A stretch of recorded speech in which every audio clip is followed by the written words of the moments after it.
এই তিনটি সাবধানতা নামাজের ব্যাপারে আমাদের বোনদেরকে আমি বিশেষভাবে করলাম। অনেক মহিলারা আছেন সারা জীবন নামাজ পড়েছেন কিন্তু তাদের নামাজ হয় নাই। যে অনেক বোনরা আছেন রাত বিরাত পর্যন্ত, এটা শুধু এই অঞ্চলে নয়, সারা দেশে এই রোগ, যে রাত গভীর রাত পর্যন্ত মোবাইলে টিপাটিপি, টেলিভিশন দেখা দেখি, এগুলা করতে করতে আমাদের রাতের বড় অংশ কেটে যায়। ফজরের নামাজ পড়া হয় না, সন্তানদের পড়তে দেই না, নিজেরা পড়তে পারি না। অনেকে 7টা 8টা বাজে 9টা বাজে ঘুম থেকে উঠেন। আমার বোনেরা আমার, আল্লাহ রাব্বুল আলামিনের কাছে এই নামাজগুলোর জন্য হিসাবদিহি করতে হবে। দুনিয়া চিরকাল থাকার জায়গা না বোনেরা আমার। এই সম্পদ, এই টাকা পয়সা, এগুলা কোলে নিয়ে, এগুলোকে আগলে নিয়ে, এগুলোকে বুকে জড়িয়ে নিয়ে আপনি সারা জীবন থাকতে পারবেন না। বিশ্বাস করুন, আল্লাহ রাব্বুল আলামিনের কাছে আমাদের সবাইকে যেতে হবে। ইন্না লিল্লাহ, নিশ্চয় আমরা সবাই আল্লাহর সৃষ্টি, ওয়া ইন্না ইলাইহি রাজিউন, আর আমাদের সবাইকে আল্লাহর কাছেই ফিরে যেতে হবে। যেহেতু আল্লাহর কাছেই ফিরে যেতে হবে, অতএব আসুন আমরা 5 ওয়াক্ত নামাজের ব্যাপারে ইহতিমাম করি, এর ব্যাপারে গুরুত্ব আরোপ করি। আমরা 5 ওয়াক্ত নামাজকে যথাযথভাবে পড়ার চেষ্টা করি এবং আল্লাহর ভয় অন্তরে জাগ্রত করি। দেখুন, যার এখন যে বয়স আছে, যার বয়স এখন 30 হয়েছে, তিনি চিন্তা করুন আপনার জীবনের মূল সময়টা এখন পার হয়ে যাচ্ছে। মূল সময়টা পার হয়ে যাচ্ছে। আর 10 বছর পর, 40 পার হওয়ার পর আপনি চাইলে অনেক ইবাদত করতে পারবেন না, আপনি চাইলে অনেক নেকামল করতে পারবেন না। শরীরটা দুর্বল হয়ে আসবে, শরীরে নানা রকমের রোগ ব্যাধি শুরু হবে, অজুটা ধরে রাখতে পারবেন না, ঝিমানি আসবে, নানান রকমের অসুবিধা তৈরি হবে। ইবাদতের সময় কিন্তু চলে যাচ্ছে। তখন চোখের পানি ফেলবেন, আফসোস করবেন, কিন্তু ইবাদত আর করতে পারবেন না। এরপর একটা সময় আপনি দেখতে দেখতে দুনিয়া ছেড়ে, সব কিছু ছেড়ে আপনাকে চলে যেতে হবে। এই সম্পদ মানুষ ভাগযোগ করে নিবে, ওয়ারিসরা, ছেলে মেয়েরা, নাতিপুতিরা ভাগযোগ করে লুটপাট করে নিয়ে নিবে, কিন্তু আপনাকে আপনার আমল নামা নিয়েই দুনিয়া থেকে যেতে হবে। অতএব আসুন আমরা 5 ওয়াক্ত নামাজকে সুন্দর করি। যারা ফজর নামাজ পড়ছেন না বা পড়তে অসুবিধা হচ্ছে, শুনে রাখেন, নবী করিম সাল্লাল্লাহু আলাইহি ওয়াসাল্লাম বলেছেন, মুনাফিক যারা নামে মুসলমান, আল্লাহর খাতায় মুসলমান না, যারা আল্লাহর খাতায় মুসলমান না, নামে মুসলমান, এদের একটা বড় মার্কা হলো তাদের জন্য 2টা ওয়াক্ত নামাজ পড়া খুব বেশি কঠিন হয়। তার একটা হলো আসর আর একটা হলো ফজর। এই 2 ওয়াক্ত নামাজ যদি কারো দ্বারা পড়া সম্ভব না হয়, সে অন্যান্য ওয়াক্ত পড়ে কিন্তু এই 2 ওয়াক্ত পড়তে পারে না, তাহলে সে যেন সাবধান হয়, সে যেন সোজা হয়ে বসে, সে যেন আল্লাহর দিকে দৌড়ায় এবং ঈমানকে নবায়ন করে। কারণ নবী করিম সাল্লাল্লাহু আলাইহি সাল্লাম এটাকে বলেছেন যে এই 2 নামাজটা হলো মুনাফিকদের জন্য সবচেয়ে কঠিন, সবচেয়ে ভারী, এটা পড়তে তাদের সবচেয়ে বেশি অসুবিধা হয়। অন্যান্য নামাজগুলো তারা হয়তো পড়ে কিন্তু এই 2 নামাজ পড়তে পারে না। বিধায় আমাদের যাদের ফজরের নামাজ পড়া হয় না বা ফজর নামাজ পড়তে পারি না, বা চেষ্টা করেও আমার দ্বারা বেশিরভাগ সময় ফজর নামাজ পড়া হয় না, মিস হয়, কিংবা পড়ি কিন্তু অনেক কষ্ট হয়, সাধারণত হয় না, একদিন হয়তো 5 দিন হয় না এবং সময় মতো হয় না, সকালে 8টা 9টায় উঠে নামাজ পড়েন, মনে রাখবেন আমাদের জন্য এটা অ্যালার্মিং, যেটা শয়তানের ওয়াসওয়াসার কারণে, কুমন্ত্রণের কারণে আমরা মুনাফিকদের কাতারে চলে যাচ্ছি কিনা। অতএব আমার মা বোনদের প্রতি আমার উদাত্ত আহ্বান থাকবে, 5 ওয়াক্ত নামাজ ঠিক করুন। আপনার অন্য সব আল্লাহ তাআলা ঠিক করবেন। ইন্নাস সালাতা তানহা আনিল ফাহশাই ওয়াল মুনকার, নামাজ মানুষকে অশ্লীল এবং অন্যায় কাজ থেকে বিরত থাকবে, সেই চেষ্টা করবেন। সেই সাথে মা বোনদের একটা বড় ধরনের রোগ হলো তাড়াহুড়া করে নামাজ পড়া। এই রোগটা পুরুষদের মধ্যেও আছে, কিন্তু তুলনামূলকভাবে আমাদের মা বোনদের মধ্যে বেশি দেখা যায়। লম্বা সময় নিয়ে খুব ধীরস্থিরতার সাথে সূরা ফাতিহা পড়বেন, এরপরে সুন্দর করে বিসমিল্লাহির রহমানির রহিম পড়ে একটা সূরা মিলাবেন আস্তে আস্তে, এরপরে আল্লাহু আকবার বলে শ্রদ্ধার সাথে, আল্লাহ সবচেয়ে বড়, আল্লাহ সবচেয়ে মহান, অন্য কোনো চিন্তা যেন মাথায় না আসে, এটি ভেবে এরপরে রুকুতে যাবেন। রুকুতে গিয়ে পিঠ সোজা করে রুকুতে গিয়ে তারপরে এবার তাসবিহ পড়বেন, সুবহান রাব্বিয়াল আযীম, মুহাব্বতের সাথে আমার মহান রবের পবিত্রতা জ্ঞাপন করছি, সুবহান রাব্বিয়াল আযীম, আমার মহান রবের পবিত্রতা জ্ঞাপন করছি, সুবহান রাব্বিয়াল আযীম, আমার মহান পালনকর্তার পবিত্রতা জ্ঞাপন করছি। এভাবে আস্তে আস্তে তাসবিহ নিবেদন করে এরপর আস্তে আস্তে আবার রুকু থেকে উঠে সোজা হয়ে দাঁড়াবেন টান হয়ে, এরপর আবার আস্তে আস্তে আপনি আল্লাহু আকবার বলে সিজদায় যাবেন। খুব ধীরে ধীরে সিজদায় গিয়ে লম্বা সময় নিয়ে, যত বেশি লম্বা সময় দিতে পারেন তত ভালো, তত বেশি আপনার নামাজ সুন্দর হবে। সুবহান রাব্বিয়াল আলা, আস্তে আস্তে পড়েন, তাড়াহুড়া না। এরপর আবার সুবহান রাব্বিয়াল আলা, আবার একটু সময় নিয়ে সুবহান রাব্বিয়াল আলা, আমার সর্বোচ্চ সর্বমহান আল্লাহ রাব্বুল আলামিন, রব যিনি আমার পালনকর্তা, যার হাতে আমার জীবন মরণ রিজিক সবকিছু, তার জন্য পবিত্রতা জ্ঞাপন করছি। এভাবে তাসবিহ পেশ করে এরপরে আস্তে আস্তে আল্লাহু আকবার বলে বসেন, বসে আবার দোয়া পড়েন, রব্বিগফিরলি ওয়ারহামনি ওয়াহদিনি ওয়াআফিনি ওয়ারফানি ওয়াজবুরনি ওয়ারযুকনি। আপনি দোয়াগুলো আস্তে আস্তে পড়েন, এরপরে আবার সিজদায় যান। এভাবে ধীরস্থিরতার সাথে নামাজ পড়েন। আমাদের মা বোনদের বেশিরভাগই নামাজ পড়েন কিন্তু হুলস্থুল করে, যারা নামাজ পড়েন দেখা যায় খুব তাড়াহুড়া করে নামাজ পড়েন। মনে রাখবেন, তাড়াহুড়া করে যে নামাজ পড়ে নবী করিম সাল্লাল্লাহু আলাইহি সাল্লাম বলেছেন সে হলো সবচেয়ে নিকৃষ্ট চোর। কারণ রুকু সিজদা সে চুরি করে, এমনভাবে দেয় মনে হয় যে সে ফাঁকি দিতে চাচ্ছে, তাড়াহুড়া করে কোনো রকম পার করে চলে যেতে চাচ্ছে। এই জন্য নবী সাল্লাল্লাহু আলাইহি সাল্লাম বলেছেন সবচেয়ে নিকৃষ্ট চোর হলো এই রুকু সিজদা যে চুরি করে সে মহিলা। ঠিক একইভাবে সে পুরুষ বা মহিলা যেই হোক, ঠিক একইভাবে কোনো কোনো হাদিসে আসে যে কিছু মানুষ তাড়াহুড়া করে নামাজ পড়ে, নামাজের ভিতরে মনোযোগ নাই, দ্রুততার সাথে নামাজ শেষ করে, অন্য সব কাজ খুব ঠান্ডা মাথায়, টেলিভিশনটা খুব ধীরে স্থিরতার সাথে দেখেন, হ্যাঁ, নিজের স্বামীর সাথে কথাটা খুব ঠান্ডা মাথায় করেন, আলাপ সালাপটা খুব ধীরে ধীরে করেন, অন্য সব কাজ খাওয়ার সময় খুব মজা করে রসিয়ে রসিয়ে চিবিয়ে চিবিয়ে ভালো করে খান, কিন্তু নামাজ পড়ার সময় আপনি তাড়াহুড়া করেন, আল্লাহর কাছে কি জবাবদিহি করবেন? এই নামাজ, যে নামাজের হক আদায় করা হয় না, এই নামাজটা কোনো কোনো ক্ষেত্রে আল্লাহ পর্যন্ত পৌঁছবে না। এটা ময়লা কাপড় চোপড় যেরকম পেঁচিয়ে নিক্ষেপ করা হয়, এরকম নামাজের মুখের দিকে নিক্ষেপ করা হতে পারে। এই জন্য আমার মোহতারাম বোনেরা, আপনাদেরকে বলছি, মোহতারামা বোনেরা, আপনাদের নামাজগুলোকে, আমাদের নামাজগুলো আমাদেরকে সুন্দর করতে হবে। খুব ধীরে ধীরে নামাজ পড়বেন এবং লম্বা কেরাতে, লম্বা রুকুতে, লম্বা সেজদাতে নামাজ পড়বেন, তাড়াহুড়া করবেন না, আল্লাহর মহব্বতের সাথে নামাজ পড়বেন এবং সময় মতো নামাজ পড়বেন। আমাদের মা বোনদের একটা বড় ত্রুটি হলো যে বেশিরভাগ মা বোনরা গৃহস্থলী কাজকর্মে ব্যস্ত থাকার কারণে জোহরের নামাজটা প্রায় আসরের কাছাকাছি যায় পড়ে। কারণ রান্নাবাড়া শেষ করে ছেলে মেয়েদেরকে খাওয়ানোর পর, তাদেরকে গোসল টোসল দেওয়ানোর পর, নিজে গোসল টোসল করে সব গোছায়ে সামলায়ে তারপর তিনি দেখা যায় নিজে নামাজ পড়তে যান। ততক্ষণ দেখা যায় 3টা বেজে যায়, সোয়া 3টা বেজে যায়, অনেক সময় আসর ওয়াক্ত হয়ে যায়, আসর ওয়াক্তের কাছাকাছি হয়ে যায়। এটা খুবই ভয়াবহ একটা বিষয়। অনেক মহিলা আছে আমাদের দেশে যে সারা জীবন তাদের জোহরের নামাজটা হয় একেবারে শেষ ওয়াক্তে। মনে রাখবেন, নবী করিম সাল্লাল্লাহু আলাইহি সাল্লামকে জিজ্ঞাসা করা হয়েছিল সবচেয়ে উত্তম নামাজ কোনটা, সবচেয়ে উত্তম আমল কোনটা? তিনি বলেছেন আস-সালাতু লি আউয়ালি ওয়াক্তিহা, ওয়াক্ত হওয়ার পর শুরুর দিকে নামাজ আদায় করা, এটা হলো সবচেয়ে উত্তম আমল। অতএব আপনারা এই আমলটার ব্যাপারে খুব বেশি যত্নশীল থাকবেন, খুব বেশি মনোযোগী হবেন এবং আল্লাহর জন্য নামাজকে সুন্দর করবেন। আল্লাহ তাআলা আপনাদেরকে সেই তৌফিক দান করুন। সেই সাথে নামাজের ব্যাপারে আমাদের মা বোনদেরকে একটি বিষয় আমি সাবধান করতে চাই, সেটা হলো যে আপনারা অনেকে নামাজ পড়েন, কিন্তু নামাজের একটা ফরজ হলো সতর ঢাকা। এই সতর ঢাকাতে আপনাদের প্রচুর পরিমাণে ত্রুটি থাকে। নামাজের জন্য যে সতর ঢাকতে হবে সেটা হলো, পুরুষরা তো নাভি থেকে হাঁটু পর্যন্ত ঢাকতেই হবে, সেই সাথে কাঁধের উপরে কাপড় থাকতে হবে না, হাদিস থেকে বোঝা যায় পরিষ্কারভাবে। মূল হলো নাভি থেকে হাঁটু, এইটুকু হলো সতর। পাশাপাশি কাঁধের উপর রাখাটা পুরুষদের জন্য আপনার কর্তব্য, কিন্তু মূল সতরের বাইরে। কিন্তু মহিলাদের জন্য সতর হলো একেবারে মাথা থেকে পাওয়া পর্যন্ত। নামাজের সময় পুরো শরীর তাদের ঢেকে নামাজ পড়তে হবে, শুধু মুখমণ্ডল, চেহারাটা খোলা থাকবে, 2 হাতের কবজি খোলা থাকবে এবং পায়ের পাতার তলার অংশ এটি খোলা থাকবে। এছাড়া পুরো শরীর তাদেরকে ঢেকে রাখতে হবে, এমনকি গলা, পিঠ, বুক এবং কাঁধ এবং হাতের যে গোছা আছে সেটা, কনুই টনুই, এগুলা সব, এমনকি মাথার চুল, এগুলা সবগুলা কিন্তু ঢাকতে হবে। আমাদের অনেক মহিলারা আছেন, অনেক মা বোনরা আছেন, মা চাচিরা আছেন, যারা দেখা যায় এখনো আপনার শাড়ি পরে নামাজ পড়েন, তার উপরে কোনো ওড়না পড়েন না। আপনি শাড়ি পরে নামাজ পড়েন, কিন্তু তার উপর আপনাকে একটা বড় ওড়না বা কিছু দিয়ে আপনার পুরো শরীরকে ঢাকার চেষ্টা করতে হবে। শুধু শাড়ি পরে নামাজ পড়লে আপনার হাতের কোনোই দেখা যাবে, আপনার পেট বা পিঠের বা কিংবা কাঁধের কিছু অংশ আপনার দেখা যেতে পারে, চুলগুলা বের হয়ে যেতে পারে।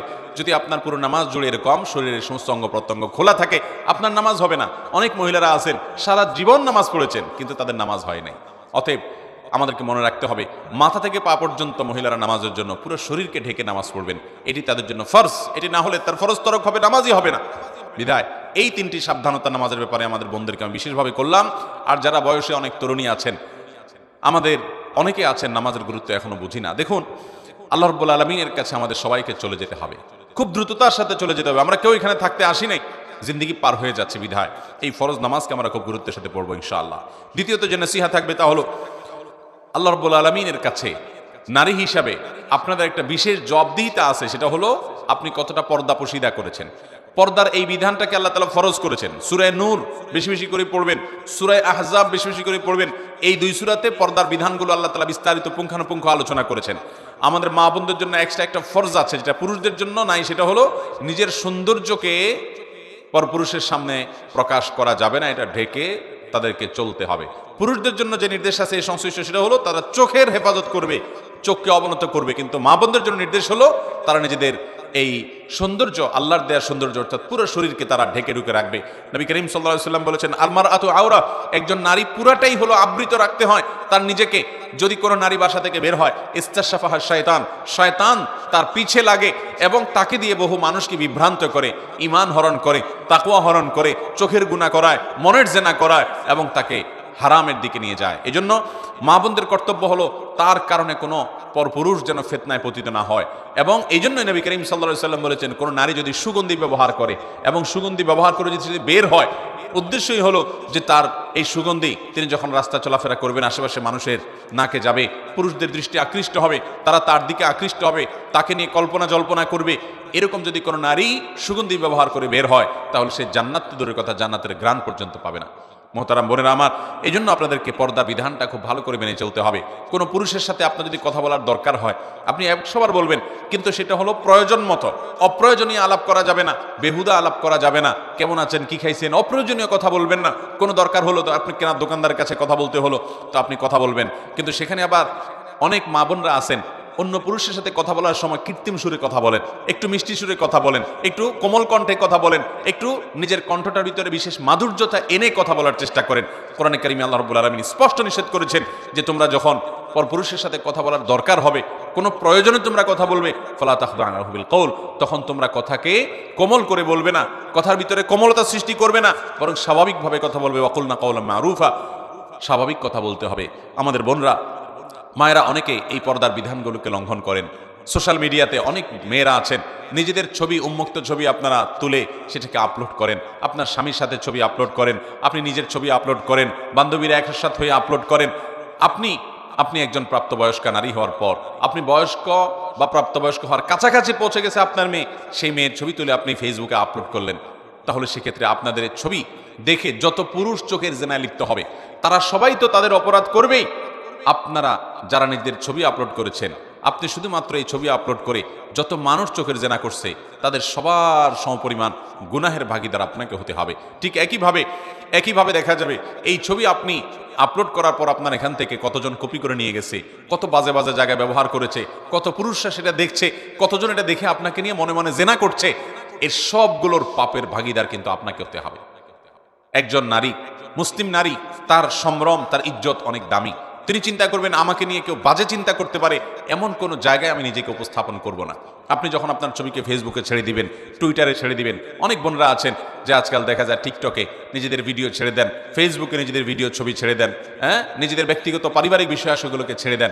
আপনার শরীর, আপনার শরীরের সৌন্দর্য, এটা আপনি যারা পরপুরুষ তাদের সামনে আপনি দেখার সুযোগ করে দিয়েছেন। এটা আপনার আত্মসম্মান বোধ পরিপন্থী যে আপনাকে নিয়ে বাজে জল্পনা করার সুযোগ আপনি করেছেন, এবং বাজে জল্পনা যে আপনাকে নিয়ে হবে এই ব্যাপারে কোনো সন্দেহ নাই। কারণ আল্লাহ তাআলা সৃষ্টি করেছেন এরকম যে নারীদের প্রতি পুরুষদেরকে আকৃষ্ট করেছেন, অতএব আকৃষ্ট হওয়ার প্রবণতা পুরুষদের মধ্যে আছে। এই জন্য পুরুষরা তাদের চোখকে হেফাজত করবে, আর মা বোন তাদের ইজ্জত এবং সম্ভ্রমকে রক্ষা করার জন্য তাদের ব্যক্তিত্ব এবং আত্মসম্মান বোধের জায়গা থেকে তারা পর্দার বিধান মেনে চলবেন। পর্দা করা ফরজ মেয়েদের জন্য। এই ফরজ বিধান না মানার কারণে অনেক বোনরা জাহান্নামে যাবে। নবী করিম সাল্লাল্লাহু আলাইহি সাল্লাম নারীদের জন্য যে শর্ট সিলেবাস দিয়েছেন, 4টি কাজ করার মাধ্যমে নারীরা জান্নাতি হতে পারেন, তার ভিতরে একটি কাজ হলো যে ও হাফিজাত ফারজাহা, কোন নারী যদি তার সম্ভ্রমকে, ইজ্জতকে হেফাজত করেন। আজকাল অনেক বোনরা আছেন, এখানে আমাদের অনেক তরুণী মেয়েরা আছেন যারা ফেসবুকে ছেলেদেরকে ফ্রেন্ড লিস্টে ঢুকান। ফেসবুকে আপনাদের শত শত ছেলে বন্ধু আছে তথাকথিত, এটা শয়তানের সবচেয়ে বড় অস্ত্র। আপনি এই ছেলে বন্ধুদের সাথে তাদের ফেসবুকে, তাদের আইডিতে গিয়ে কমেন্ট করেন, তাদের আইডিতে, তাদের পোস্টে আপনি লাইক করেন, তারা আপনার এখানে লাইক কমেন্ট করে, এবং দেখা যায় মাঝে মধ্যে একটু রসিকতা সুলভ কথা হয়। প্রথমে হয়তো দরকারি কথা হয়, এরপর আস্তে আস্তে রসিকতা সুলভ কথা হয়, এরপর আস্তে আস্তে মনের অজান্তে আপনি হয়তো জেনার দিকে চলে যাচ্ছেন। সরাসরি জেনায় হয়তো প্রথমে যাবেন না, কল্পনার জেনা শুরু হয়, এরপর আস্তে আস্তে মূল জেনার দিকে মানুষ চলে যায়। মূল জেনার দিকে যদি নাও যায়, শুধু কল্পনা করার কারণে আপনার আল্লাহর কাছে জেনার গুনাহ আপনার আমলনামায় লেখা হবে। অনেক বোনরা আছেন যারা এই কাজগুলো করেন, অনেক ভাইরা আছেন। এটা যেহেতু বোনদের মজলিস এবং মেয়েরা আমাদের কথা শুনছেন, সেজন্য আপনাদেরকে বলছি, আল্লাহরও আস্তে, আল্লাহ আপনাকে একটা আত্মমর্যাদা দিয়েছে। আপনি মুসলিম নারী, আপনি সম্ভ্রান্ত, আপনি রাস্তার বেহায়া নারীর মতো নন। আপনি একজন সম্ভ্রান্ত, আপনার ইজ্জত এবং সম্মান আছে। আপনার ফেসবুক ফ্রেন্ড লিস্টে যদি আপনার অন্য ছেলেদেরকে, পরপুরুষদেরকে আপনি ইনক্লুড করেন, তাদেরকে যদি অ্যাড করেন, এবং তাদের সাথে আপনি ইনবক্সে গিয়ে যদি আলাপ সালাপ জুড়ায় দেন, এবং দরকারি আলাপ থেকে বেদরকারি আলাপের দিকে চলে যান, কমেন্ট বক্সে যদি তথ্য আপনার কমেন্ট আদান প্রদান করেন, ফিতনার দুয়ারকে উন্মুক্ত করেন, তাহলে সেক্ষেত্রে মনে রাখবেন আপনার এই আইডি থেকে, আপনার এই কমেন্ট থেকে ওই পুরুষ ফিতনায় পতিত হলে, আপনি নিজে পতিত হলে, অন্যরা ফিতনায় পতিত হলে এর পুরো দায়ভার আপনাকে বহন করতে হবে। এই জন্য মায়েরা, আপনাদের নিজেদের সম্ভ্রমকে বাঁচানোর জন্য সংগ্রাম করতে হবে, প্রতিজ্ঞা করতে হবে, এবং মনে রাখবেন এই যুগে আল্লাহর সবচেয়ে বড় নেককার বান্দি রাবেয়া বসরি যদি কেউ হতে চায়, ইমরানের মতো হ্যাঁ, ইমরানের মতো, অথবা ইমরানের মেয়ে মারিয়ামের মতো, অথবা ফেরাউনের স্ত্রী আসিয়ার মতো নেককার, আয়েশা রাদিয়াল্লাহু তাআলার মতো নেককার নারী যদি কেউ হতে চায়, তার জন্য সর্বপ্রথম এবং প্রধান পদক্ষেপ হলো, অন্যতম পদক্ষেপ হলো ঈমান এবং সাধারণ নেকামলের পর তার ইজ্জতকে হেফাজত করতে হবে, পর্দা মানতে হবে। আজ আমাদের পর্দার বিধানটা নাই। দেখা যায় মার বয়স 40, 45, 50 পার হয়ে গেছে, তারপর তিনি বোরকা পরেন, অথচ তার 15 বছর 20 বছরের মেয়েটাকে তিনি বোরকা পরান না। যে মেয়েকে বোরকা পরানো বেশি দরকার, সে যুবতী, তাকে দেখে মানুষের মনে জেনা এবং বাজে চিন্তা আসতে পারে, এই মেয়েকে নিয়ে বাজে কল্পনা করতে পারে। এই জায়গা থেকে তার সৌন্দর্যকে বেশি ঢেকে ঢুকে রাখা দরকার, পর্দার মধ্যে রাখা দরকার। সেটা না করে মা নিজে পর্দা করেন, মেয়েকে বেপর্দার সাথে স্কুলে পাঠান, কলেজে পাঠান, বাজারে পাঠান, বাহিরে যেতে দেন, অন্য ছেলেদের সাথে কথাবার্তা বলতে দেন, আড্ডা মারতে দেন, এবং গুনাহে লিপ্ত হওয়ার ক্ষেত্রে পথ সুগম করে দেন। এই ব্যাপারে আমাদেরকে আল্লাহর কাছে জবাবদিহি করতে হবে। অতএব মা বোনরা, আপনাদের জন্য আমার দ্বিতীয় নসিহা হলো, অবশ্যই পর্দা পশিদা রক্ষা করে চলবেন, নিজের ইজ্জত সম্ভ্রমকে হেফাজত করবেন, কোনো পরপুরুষের সাথে বেহুদা আলাপ সালাপে লিপ্ত হবেন না, এবং নিজেদের ফেসবুক যারা ব্যবহার করেন প্রোফাইলগুলোকে যথাসম্ভব লক করে রাখবেন, যাতে করে আপনার পরিবারের পুরুষ একান্ত আপনার মাহরাম ছাড়া আর বাকি পুরুষরা যেন আপনার সাথে অ্যাড হতে যুক্ত হতে না পারে। তৃতীয় যে নসিহত থাকবে তা হলো স্বামীর আনুগত্য করা।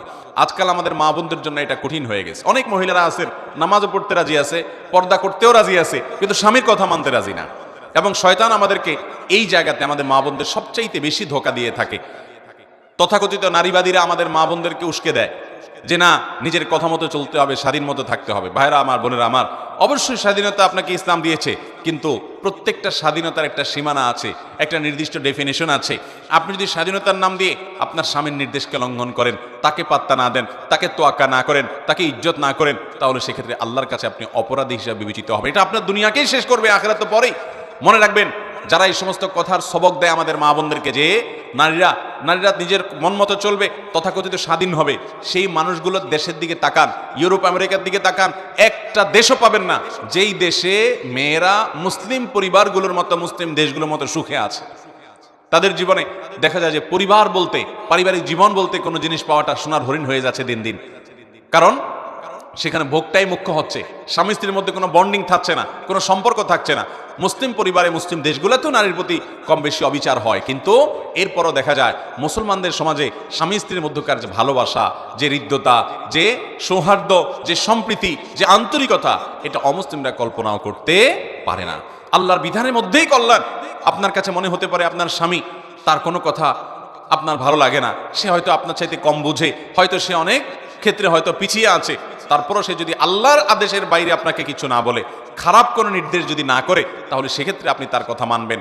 সংসারের বিষয়ে স্বামীর সাথে বেশি তর্ক করতে যাবে না, এটা তার বিষয়। সে কিভাবে উপার্জন করবে, বিশেষ করে হালাল উপার্জনের ক্ষেত্রে সে কোন পথে যাবে না যাবে, কোন ব্যবসা করবে না করবে, কাকে কি দিবে না দিবে, এসব বিষয়ে খুব বেশি মাথা ঘামাতে যাবেন না। আমাদের অনেক বোনরা আছেন, এগুলো নিয়ে অনেক বেশি মাথা ঘামিয়ে সংসারে অশান্তি সৃষ্টি করেন, স্বামীর অবাধ্য হয়ে যান। মনে রাখবেন, মুসলিম নারীর জন্য আল্লাহর তরফ থেকে অনেক বড় একটা পরীক্ষার বিষয় হলো যে আপনার স্বামীকে আপনি কতটা মানতে পারলেন। আমি বহু নারীর কথা জানি যারা তাহাজ্জুদের নামাজও পড়ে, যারা নফল নামাজ রোজাও রাখে, যারা আইয়ামে বীজের রোজা রাখে, যারা সোম বৃহস্পতিবার নফল রোজা রাখে, যারা নিয়মিত কোরআন তেলাওয়াত করে, নিয়মিত তাসবিহ তাহলিল করে, জিকির আজকার করে, সবই ঠিক আছে, কিন্তু স্বামীর সাথে সারাদিন বাদাবাদি, স্বামীর সাথে সারাদিন তর্ক করবে, স্বামীকে মেনে চলবে না। কোন এক সালাফ এর স্ত্রী বলেছিলেন, আমরা আমাদের স্বামীদেরকে আগের যুগের মানুষ রাজাদেরকে যেরকম সম্মান করতো ওই রকম সম্মান করতাম। অতএব আমার মা বোনরা, আপনাদের জন্য এটা আল্লাহ তাআলার তরফ থেকে একটা অ্যাসিড টেস্ট, একটা অগ্নি পরীক্ষা। আপনারা অবশ্যই আপনাদের স্বামীদেরকে মেনে চলবেন। স্বামীদের অবশ্য কর্তব্য স্ত্রীর সাথে সর্বোচ্চ সুন্দর আচরণ করবে, কারণ নবীজি সাল্লাল্লাহু আলাইহি ওয়াসাল্লাম বলেছেন, তোমাদের মধ্যে স্ত্রীদের কাছে যে যত বেশি ভালো, সে আসলেই ভালো এবং আল্লাহর কাছে ভালো। এজন্য স্ত্রীর সাথে সুন্দর আচরণ করে ভালো থাকার চেষ্টা করবে পুরুষরা, কিন্তু নারীরা তাদের স্বামীদের সামনে নিজেকে অনুগত হিসাবে, এবং স্বামীদের একান্ত অনুগত মানুষ হিসাবে উপস্থাপন করবেন। কারণ নবী করিম সাল্লাল্লাহু আলাইহি ওয়াসাল্লাম ওই যে শর্ট সিলেবাসে নারীদের 4 কাজে জান্নাতের কথা বলেছেন, অফার করেছেন, এর ভিতরে একটা হলো আতাআত যাওজাহা, যে নারী তার স্বামীর কথা শুনে, স্বামীর সাথে কুতর্ক করে না, ঝগড়াঝাটি করে না, বেয়াদবি করে না এবং তেড়ামি করে না, বরং যথাসম্ভব স্বামীকে ইজ্জত করে, সম্ভ্রম করে। আপনি আপনার কোন রাজাকে যেরকম সম্মান করেন, তার কথাকে যেরকম শ্রদ্ধা করেন, স্বামীর সাথে সেই আচরণটা থাকতে হবে। এই একটি জায়গাতে ত্রুটির কারণে, এই একটি জায়গায় গাফিলতির কারণে, বিচ্ছুতিতার কারণে শত শত হাজার হাজার পর্দানুশীন, কোরআন তেলাওয়াতকারী, জিকির আজকারকারী, ইবাদত গুজার নারীরা ধরা খেয়ে যাবে এবং আল্লাহর পাকড়ার মধ্যে যাবে। আমি আজকের এই নারী সম্মেলনে আমাদের মা বোনদেরকে উদাত্ত আহ্বান করবো, আসুন এই চ্যালেঞ্জটা গ্রহণ করি যে আমরা আমাদের স্বামীদেরকে সর্বোচ্চ শ্রদ্ধা করব এবং মেনে চলবো। এটি আজ আমাদের মা বোনদের থেকে প্রায় হারিয়ে গেছে। আল্লাহ তাআলা আমাদেরকে আমলের তৌফিক দান করুন। 4 নম্বর যে নসিহত করব তা হলো আমাদের সন্তানরা আমাদের উপরে আমানত, আমাদের কাছে আমানত। নবী করিম সাল্লাল্লাহু আলাইহি ওয়াসাল্লাম বলেছেন, কুল্লু মাউলুদিন ইউলাদু আলাল ফিতরাহ, প্রতিটা পরিবারের ছোট ছোট শিশু যারা দুনিয়াতে আসে এরা সবাই মুসলমান হয়ে জন্মগ্রহণ করে, মায়ের গর্ভ থেকে তারা ভালো মানুষ হয়ে আসে। ইল্লা আন্না আবওয়াহু ইউহাউদানিহি আও ইউনাসরানিহি আও ইউমাজ্জিসানিহি, তবে এই বাচ্চাগুলোর মা তার বাবা তারা এই বাচ্চাগুলোকে খ্রিস্টান বানায়, ইহুদি বানায়, বেঈমান করে দেয় এবং ঈমান হারা করে ফেলে। বিধায় আমাদের সন্তানরা আল্লাহর কাছে তাদের ব্যাপারে আমরা জিজ্ঞাসিত হব। আল্লাহ রাসূল সাল্লাল্লাহু আলাইহি ওয়াসাল্লাম বলেছেন, আল্লাহ কুল্লুকুম রাইন ওয়া কুল্লুকুম মাসউলুন আন রাইয়াতিহি, তোমাদের প্রত্যেকেই দায়িত্বশীল, তোমাদের সবাইকে অধীনস্থদের সম্পর্কে জিজ্ঞাসাবাদ করা হবে। একজন নারী তিনি স্বামীর ঘরের ব্যাপারে দায়িত্বশীল, কিভাবে এটা দেখভাল করলেন, স্বামীর টাকা পয়সার আমানতদারিতা রক্ষা করলেন কিনা, স্বামীর অগোচরে নিজের ইজ্জত সম্ভ্রমকে হেফাজত করলেন কিনা, সন্তানদেরকে সঠিকভাবে লালন পালন করলেন কিনা, এই জন্য তাকে অবশ্যই আল্লাহর কাছে জবাবদিহি করতে হবে। এই জন্য আমাদের মা বোনদেরকে আমি বলবো, বিশেষভাবে আপনাদের সন্তানদের প্রতি আপনারা যত্ন নিন। ছেলে হোক মেয়ে হোক, অবশ্যই তাদেরকে 7 বছর বয়স হওয়ার সাথে সাথে নিজে নামাজ পড়ুন, সুন্দর করে তাদের সামনে তাদেরকে নামাজ দেখান এবং নামাজ শেখান, নামাজ পড়তে উদ্বুদ্ধ করুন, কোরআনটা শুদ্ধ করে পড়তে শেখান, তাদের সামনে কোরআন তেলাওয়াত করুন, মোবাইলের নেশা ছেড়ে দেন, কোরআন হাতে নেন, আপনি নিজে কোরআন পড়েন, তাদেরকে কোরআন পড়তে উদ্বুদ্ধ করেন, কোরআন পড়তে উৎসাহিত করেন। যদি কন্যা সন্তান হয় তাহলে সেক্ষেত্রে তাকে 8, 9, 10 বছরের কাছাকাছি বয়স গেলেই তখন থেকে তাকে পর্দা বুঝান। কেন পর্দা করতে হবে? একজন নারী তার সম্ভ্রম, তার ইজ্জত, তার আত্মসম্মান, আত্মমর্যাদার জায়গা থেকে তাকে নিয়ে কাউকে বাজে চিন্তা করতে দিবে না তিনি এই জায়গা থেকে, এবং সমাজে মানুষের ফিতনার কারণ হবেন না তিনি, তার কারণে কেউ বিপদগামী হবে না, কোনো যুবক কোনো তরুণ। সেই জায়গা থেকে আল্লাহর ফরজ নির্দেশ মানতে গিয়ে তিনি পর্দা করবেন। আল্লাহ বলেছেন, ওয়ালা ইউবদিনা যিনাতাহুন্না, নারীরা তাদের সৌন্দর্যকে প্রকাশ করবে না ইল্লা মা যারা মিনহা, কিন্তু পর্দা করার পরও যদি আপনার পর্দার বাহির থেকে প্রকাশিত হয়, অর্থাৎ বাহির থেকে যদি কেউ দেখে সেটি ভিন্ন বিষয়, কিন্তু পর্দা করবে, নিজেকে ঢেকে ঢুকে রাখবে এবং এটার জন্য সে টাইট পোশাক পরবে না। অনেক মহিলারা আছেন যে আজকাল প্রচুর পরিমাণে টাইট পোশাক আশাক পরেন, পুরুষদের মতো পোশাক আশাক পরেন, শার্ট প্যান্ট পরেন। মনে রাখবেন, নবী করিম সাল্লাল্লাহু আলাইহি ওয়াসাল্লাম বলেছেন, লানাল্লাহু আল মুতাশাব্বিহাতু মিনান নিসাই বির রিজাল, ওই মহিলাদের প্রতি আল্লাহ লানত এবং গজব নাজিল হয় যারা পোশাক আশাকে বেশভূষায় পুরুষের সাদৃশ্য গ্রহণ করে। তারা শার্ট প্যান্ট পরে, টি শার্ট পরে, তারা দেখা যায় পুরুষদের মতো চুল রাখে, তারা পুরুষদের মতো চলাফেরা সবকিছু করে, গেঞ্জি ইত্যাদি পরে বাহিরে ঘুরে বেড়ায়। এগুলো একজন নারীর জন্য হারাম। একইভাবে পুরুষের জন্য হারাম করা হয়েছে, তারা মহিলাদের বেশভূষা ধারণ করবে না। আমার বোনেরা, আল্লাহ তাআলা আপনাদেরকে যে নারী হিসাবে সৃষ্টি করেছেন, এই নারীত্বের মধ্যে আপনাদের সম্মান নিহিত আছে। অনেক মহিলারা পুরুষ হতে চান, পুরুষের মতো হতে চান। আপনি মহিলা হওয়ার পরও পুরুষের মতো পোশাক আশাকে যদি তাদের মতো হতে চান, এটা আপনার নিজের জন্য অপমানের। কেন অপমানের? কারণ আল্লাহ আপনাকে যে নারী হিসাবে সৃষ্টি করেছেন, তার মানে আপনি এটাতে আপনি অপমান বোধ করছেন। আপনি মনে করছেন নারী তুচ্ছ, নারী ছোট, এই জন্য আপনি পুরুষ হওয়ার চেষ্টা করছেন। পুরুষ হওয়ার চেষ্টা করাটা বরং আপনার জন্য অপমানের। আপনার নারীত্বের মধ্যেই আপনার জন্য সম্মান নিহিত আছে, যেটা আমরা এতক্ষণ বলছিলাম। অতএব এই পুরুষদের মতো পোশাক আশাক পরা যাবে না। অনেক মায়েরা আছেন নিজেরা ঠিকই দেখা যায় যে নারী সুলভ পোশাক আশাক তারা পরছেন, নিজের ইয়াং মেয়েকে দেখা যাচ্ছে প্যান্ট কিনে দিচ্ছেন, টি শার্ট কিনে দিচ্ছেন, গেঞ্জি কিনে দিচ্ছেন। আজকাল দেখা যায় ছোট ছোট মেয়েদেরকে 7 বছর 8 বছর বয়স থেকে তাদেরকে বেহায়াপনা এবং অশ্লীলতার পোশাক আশাক তাদেরকে কিনে দেওয়া হচ্ছে। বাজারেও সেরকম পোশাক আশাক পাওয়া যাচ্ছে, শর্টকাট পোশাক আশাক, ছোটখাটো সংক্ষিপ্ত পোশাক আশাক, অতিরিক্ত পাতলা পোশাক আশাক, অতিরিক্ত টাইট পোশাক আশাক। নবী করিম সাল্লাল্লাহু আলাইহি ওয়াসাল্লাম বলেছেন, রুব্বা কাসিয়াতিন ফিদ দুনিয়া আরিয়াতুন ফিল আখিরাহ, বহু নারী দুনিয়াতে রুব্বা কাসিয়াতুন আরিয়াত, বহু নারী আছে পোশাক পরে থাকে, কিন্তু পোশাক পরেও বিবস্ত্র, পোশাকহীন এবং উলঙ্গ মানুষের যে অপরাধ, যে পাপ, সে অপরাধে অপরাধী হয় পোশাক পরার পরও। কারণ তাদের সেই পোশাকটা এত পাতলা যে শরীরের ভেতরের অংশ দেখা যায়, এত টাইট যে তাদের শরীরের বিভিন্ন অঙ্গ প্রত্যঙ্গ ফুটে ওঠে। এই জন্য ঢিলা ঢালা পোশাক পরতে হবে। এবং আপনারা নিজেরা শখ করে যে সমস্ত পোশাক আশাক পরবেন, সেগুলো আপনার স্বামী, আপনার বাবা, ভাই, বাসা বাড়িতে মাহরাম পুরুষরা যা থাকবে তাদের সামনে আপনি পরবেন, কিন্তু বাহিরে যখন যাবেন নিজের সৌন্দর্যকে আপনি যেখানে সেখানে বিকিয়ে দিবেন না। একজন মুসলিম নারী, তার অবস্থানটা সবচেয়ে যৌক্তিক এই জায়গায়, কারণ তিনি বাহিরে যখন যান তার সৌন্দর্যকে রাস্তার পুরুষদের মধ্যে বিলান না, এটা তার পরিবারের পুরুষদের মধ্যে সীমাবদ্ধ রাখেন, এটা তার আত্মসম্মানের জায়গা। অতএব পোশাক আশাক কেনার ক্ষেত্রে এটি আমরা খেয়াল করবো। বাচ্চাদেরকে তরবিয়ত এবং লালন পালনের ক্ষেত্রে মেয়েরা যেন বাচ্চা মেয়েদেরকে যেরকম বেহায়াপনা পোশাক, অশ্লীল কোনো পোশাক, খোলামেলা পোশাক যেন আমরা না কিনে দেই। তাদেরকে আমরা হিজাব করতে শিখাই, পর্দা করতে শিখাই, সভ্যতা শিখাই, ভদ্রতা শিখাই, আল্লাহর বিধান মতো চলতে শিখাই। আল্লাহ আমাদেরকে তৌফিক দান করুন। বিশেষ করে আমরা যখন দুনিয়া থেকে চলে যাব, আমাদের সন্তানরা আমাদের সবচেয়ে বড়, তারা আমাদের আল্লাহর তরফ থেকে নেয়ামত। কারণ আপনি দুনিয়া থেকে চলে যাবেন, আপনার মেয়েকে যদি আপনি কোরআন শিখায় যান, ছেলেকে যদি কোরআন শিখায় যান, তাদেরকে যদি নামাজ শিখায় যান, তাদেরকে যদি দিনদারি শিখায় যান, আল্লাহ এবং তার রাসূলের আদেশ নিষেধ শিখায় যান, এরা আবার তাদের পরবর্তী ছেলে মেয়েকে যদি শিখায়, তাহলে আপনি কিন্তু কবরে যেয়ে এই সওয়াব পেতে থাকবেন। আপনি সওয়াবের গাছ লাগাই দিলেন, ছেলে মেয়েকে যদি মানুষ করে যেতে পারেন। আল্লাহ আমাদের মা বোনদেরকে তৌফিক দান করুন। 5 নম্বর যে নসিহত করব তা হলো অনর্থক এবং বেহুদা জিনিস থেকে বেঁচে থাকা। আজকাল পুরুষ বলেন মহিলা বলেন আমাদের বেশিরভাগ সময় নষ্ট হয় ফেসবুকে, ইউটিউবে, টিকটকে এবং মোবাইলে, হোয়াটসঅ্যাপ ইত্যাদিতে। স্মার্টফোন টিপতে টিপতে আজকে আমাদের দিন যায়, রাত যায়, নামাজ বরবাদ হয়ে যায়, আল্লাহর বিধান থেকে আমরা সরে গেছি। আল্লাহ আমাদেরকে হয়তো দুনিয়ার নিয়ামত দিয়েছেন, এর মধ্যে আমরা হাবুডুবু খেয়ে কিয়ামতের আগে মানুষ এইভাবে আস্তে আস্তে ঈমান হারা হবে, আমল হারা হবে, সেটি আমাদের মধ্যে শুরু হয়েছে। মা বোনদের মধ্যে অনেক আরেকটা রোগ আছে যে বিশেষ করে এক মহিলা অন্য মহিলার সাথে হলে তৃতীয় কোনো মহিলাকে নিয়ে আমরা আলাপ সালাপ শুরু করি। অনেক সময় নিজেদের ঘরোয়া পরিবারের মধ্যে ঘরোয়া সম্পর্কগুলোর মধ্যে আমরা গীবত শেখাতে শুরু করে দিই। অনেক মহিলা আছে স্বামীর কাছে শাশুড়ি এবং ননদের বদনামি করেন, আবার অনেক শাশুড়ি আছেন ছেলের কাছে বৌমার বিরুদ্ধে বদনামি করেন। অনেক মহিলা আছে নিজের জারের বদনামি করেন, অনেক মহিলা আছেন পাশের বাড়ির মহিলাকে নিয়ে বদনামি করেন, কানাঘুষা করেন, তার ব্যক্তিগত বিষয় কান পেতে শোনার চেষ্টা করেন, চোখ দিয়ে দেখার চেষ্টা করেন। এই রোগগুলো প্রচুর পরিমাণে আছে। এগুলো সবগুলো কাবিরা গুনাহ, এগুলো সবগুলো হারাম। একজন ইমানদার কারোর পিছে লাগবে না, কে কি বললো না বললো তারটা সে হিসাব করবে। আমি আমার নিজের হিসাব নিয়ে ব্যস্ত থাকবো, কারোর পেছনে সমালোচনা করবো না। দেখা যায় যে 2-4 জন মহিলা একসাথে হলেই শুরু হয়ে যায় গীবত, শিকায়েত, কে কি করলো না করলো, বেহুদা কাজ। নবী করিম সাল্লাল্লাহু আলাইহি ওয়াসাল্লাম বলেছেন মিন হুসনি ইসলামিল মারই তারকু মা লা ইয়ানি, একজন মুসলমানের ইসলাম সৌন্দর্য হবে, সে ভালো মুসলমান হতে পারবে যখন সে অনর্থক কাজ পরিহার করবে, বাজে কাজ পরিহার করবে, যে কাজ অর্থহীন, যেটা দুনিয়া আখিরাতে কোনো কাজে আসবে না, সে কাজ থেকে পরিহার করবে। অতএব আমার 5 নম্বর নসিহত হলো বোনরা আপনাদের জন্য যে আল্লাহর ওয়াস্তে আসুন, অনর্থক কাজ আমরা বন্ধ করি। মোবাইল টিপাটিপি এটাকে নিয়ন্ত্রণ করেন আল্লাহর ওয়াস্তে। ছেলে মেয়েদেরকে সময় দেন, নামাজ তেলাওয়াতে সময় দেন, কোরআন হাদিস পড়েন। এই মোবাইল টিপতে টিপতে আপনি কি পেয়েছেন? জীবনে কিচ্ছু পাবেন না, সব হারাবেন। অনেকে এই টিপাটিপির করতে করতে স্বামী হারায়, সন্তান হারায়, মানুষের ভালোবাসা হারায়, আল্লাহর প্রিয় পাত্র হওয়ার জায়গাটা হারিয়ে ফেলে এবং দেখা যায় জাহান্নামের দিকে চলে যায়। বিধায় আমরা অনর্থক কাজ করব না, মোবাইল প্রয়োজনে ব্যবহার করব, অপ্রয়োজনে ব্যবহার করব না, অহেতুক ঘন্টাকে ঘন্টা ফেসবুক ইউটিউবে ডুবে থাকবো না। আল্লাহর কাছে সময়ের জন্য জবাবদিহি করা লাগবে। সেই সাথে বউ যারা আছেন তারা শাশুড়ির, আর যারা শাশুড়ি আছেন তারা বউয়ের ব্যাপারে দায়িত্বশীল থাকবেন। কেউ কারোর প্রতি জুলুম করবেন না। আজকে যিনি পুত্রবধূ আছেন, আগামীকালকে আপনি শাশুড়ি হবেন।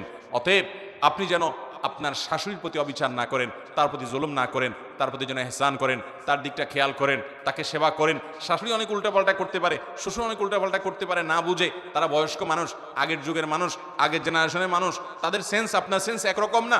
এটা বুঝে তাদেরকে ক্ষমা সুন্দর দৃষ্টিতে দেখেন। আপনি যখন শ্বশুর শাশুড়ি হবেন তখন আপনার ছেলে মেয়েরা অনেক স্মার্ট হবে, তারা অনেক আপ টু ডেট হবে, আপডেটেড হবে, তাদের কাছে আপনার অনেক অবস্থানটা অযৌক্তিক মনে হবে। তো এই কারণে শাশুড়িদের, শ্বশুরদের অনেক উল্টাপাল্টা আছে। এই সবগুলোকে নিয়ে বিচার এবং সালিশ দরবার করতে যাবেন না, স্বামীর কান গরম করতে যাবেন না, দেখেও না দেখার ভান করবেন, সবর করবেন। মনে রাখবেন সবরকারীকে আল্লাহ তাআলা বিনা হিসাবে আল্লাহ তাআলা জান্নাত দিবেন এবং পুরস্কার দিবেন। ইন্নামা ইউওয়াফাস সাবিরুনা আজরাহুম বিগাইরি হিসাব। আল্লাহ বলেছেন ধৈর্যশীলদেরকে আল্লাহ তাআলা হিসাব ছাড়া প্রতিদান দিবেন। অতএব শ্বশুর শাশুড়ির এই সমস্ত বিষয়গুলোকে সবর করবেন এবং মনে রাখবেন শাশুড়ি তিনি তো আপনার আপন মা না। আপনার আপন মার মতো ওইরকম বড় মন, বড় কলিজা হয়তো হবে না, অনেক ভুলভাল হবে। তারপরেও উনি হয়তো আপনার কোনো দেবরের দিকে বেশি টানে, আপনার কোনো ননদের দিকে বেশি টানে, হয়তো আপনার স্বামীর দিকে একটু কম টানে, আপনার মনে হতে পারে। তারপরেও এটা তার জন্য ওজোর হিসাবে রাখেন যে বুড়া মানুষ না বুঝে অনেক কিছু করে, ওনারটা উনি বুঝবে। আমি আমার জায়গা থেকে আমার দায়িত্ব আদায় করব, তারা মুরব্বী হিসাবে তাদের সেবা করা, তাদের প্রতি আন্তরিকতা দেখানো, তাদের পাশে দাঁড়ানো, তাদের খেদমত করা। মনে রাখবেন ইমানদার স্যাক্রিফাইস করবে, অতিরিক্ত অধিকার সচেতন হয়ে সে নিজের কর্তব্য সচেতনতার ব্যাপারে যেন গাফেল না হয়। নিজের দায়িত্ব সচেতনতা বেশি হতে হবে অধিকার সচেতনতার চাইতে। অতএব আমি কি পেলাম এর চাইতে বড় কথা হলো আমার করণীয় আমি কি করলাম, এটা হলো একজন ইমানদারের গুণ হবে। ঠিক একইভাবে একজন শাশুড়ি তিনি তার বৌমার ব্যাপারে এরকম আন্তরিকতা দেখাবেন যে আমার নিজের মেয়ের মতো সে তো আপন হবে না, সে তো পরের ঘর থেকে আসছে, নিজের বাবা মাকে ফেলে রেখে, ভাই বোনকে ফেলে রেখে, নিজের সংসার ফেলে রেখে আজীবনের জন্য আমার বাড়িতে চলে আসছে। এটাই তো তার অনেক বড় ত্যাগ। তার প্রতি আন্তরিকতা দেখাতে হবে, স্নেহ মমতা দিয়ে তাকে বড় করতে হবে। তার কিছু হলেই ছেলের কান গরম করা যাবে না, এটা নিয়ে দরবার বসানো যাবে না, বিচার বসানো যাবে না। যথাসম্ভব ছাড় দিতে হবে, ধৈর্য ধারণ করতে হবে।